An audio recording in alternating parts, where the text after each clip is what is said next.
आजाद फिलिस्तीन की हिमायत में ये मुजाहरे अमेरिका की राजधानी वॉशिंगटन डीसी में हो रहे हैं। बड़ी तादाद में नौजवान फिलिस्तीन का परचम लहराते हुए सड़कों पर उतर आए हैं। यूएस पुलिस ने मोर्चा संभाल रखा है।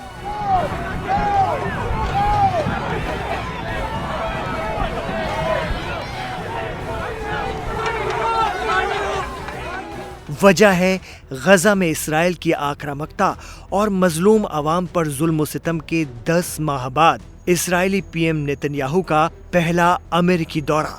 अमेरिका की यूनिवर्सिटी और सड़कों पर पिछले 2 महीनों से इसराइल के खिलाफ जबरदस्त प्रदर्शन हो रहे हैं और ये प्रदर्शन पीएम नेतन्याहू के दौरे पर भी जारी रहे। नेतन्याहू ने अमेरिकी कांग्रेस से खिताब किया, लेकिन अमेरिकी पार्लियामेंट के अंदर और बाहर उनके और इसराइल की मुखालफत में जबरदस्त विरोध देखने को मिला।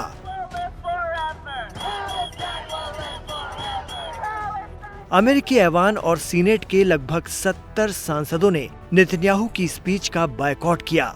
हद तो तब हो गई जब अमेरिकी उपराष्ट्रपति कमला हैरिस भी गैर मौजूद रहीं। वो सीनेट की सदर भी हैं। अमेरिकी कैपिटल के बाहर और वॉशिंगटन के यूनियन स्टेशन पर नेतन्याहू के अमेरिका दौरे की मुखालफत में सैकड़ों प्रदर्शनकारी इकट्ठा थे और वॉशिंगटन से इसराइल को फौजी मदद तुरंत बंद करने की मांग कर रहे थे।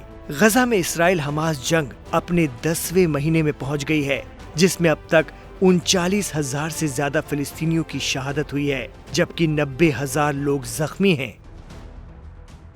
इसराइल और हमास कई दौर की बातचीत के बाद भी जंगबंदी और किसी भी समझौते पर पहुंचने में नाकाम रहे हैं।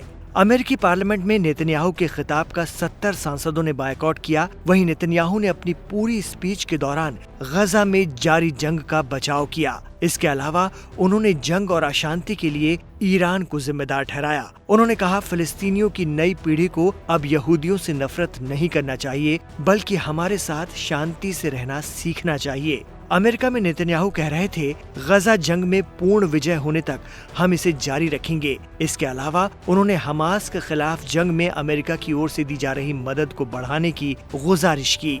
नेतन्याहू ने कहा, अमेरिका और इसराइल को एक दूसरे के साथ खड़ा होना चाहिए। जब हम एक साथ होते हैं तब असल में कुछ बड़ा होता है।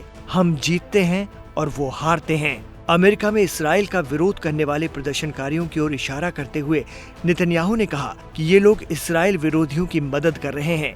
नेतन्याहू के खिताब के दौरान कई मेंबर्स ने ताली बजाई, लेकिन डेमोक्रेटिक पार्टी के प्रमुख सांसदों ने ऐसा नहीं किया।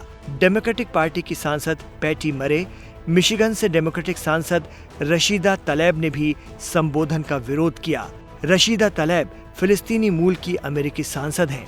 उनका खानदान वेस्ट बैंक में रहता है। रशीदा ने नेतन्याहू के खिताब के दौरान हाथों में तख्ती ले रखी थी, जिस पर लिखा था वॉर क्रिमिनल, यानी युद्ध अपराधी।